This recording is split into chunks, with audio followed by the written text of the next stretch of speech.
However, these dolphins are mammals and they have to breathe air. So it's often been asked, do they have to breathe air? Well, then how do they sleep? Well, a dolphin will actually shut half its brain down up to 12 hours at a time to sleep, just like most men. That one half their brain asleep, the other half remains active, and they can alternate sides. So when you ask a man in your life what he's thinking about, he says nothing. Believe me when I tell you, that man is thinking about nothing. Half his brain's asleep. I know, that explains so much. You're welcome.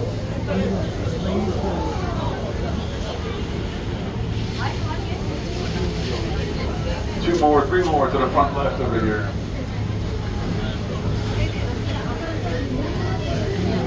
There's a bunch down here. They're just not quite as easy to see for this copy.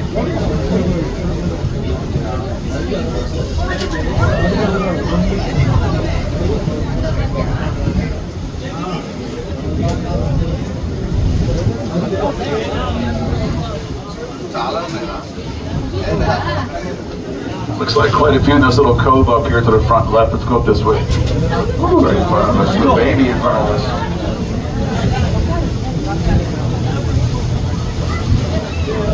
The babies that we have in the harbor right now are Sam, Spike, Jack, Aqua, Moana, Luca, Wally. The four new ones are Coco, Lily, Olaf, and Ferdinand. Olaf likes more hugs. Jack is definitely the most ornery and rambunctious one of the babies. He is true to his name. I saw him playing around with his mama once, and he kind of accidentally, I'm sure, tail slapped her in the head. She did not like that. A few minutes later, we saw baby Jack go flying out of the water. It was not a jump.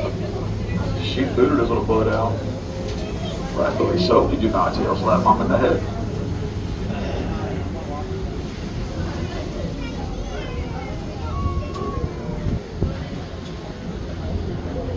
And they are protected under the MMPA, which is the Marine Mammal Protection Act. If you try to harm them, harass them, touch them, or feed them, you could wind up with a $100,000 fine or 5 years in jail. Right here to the right side. And that will not get you much street credit in jail, I can promise you that. What are you in for? I touch a dolphin? Nah, that's not going to work out. They might call you names.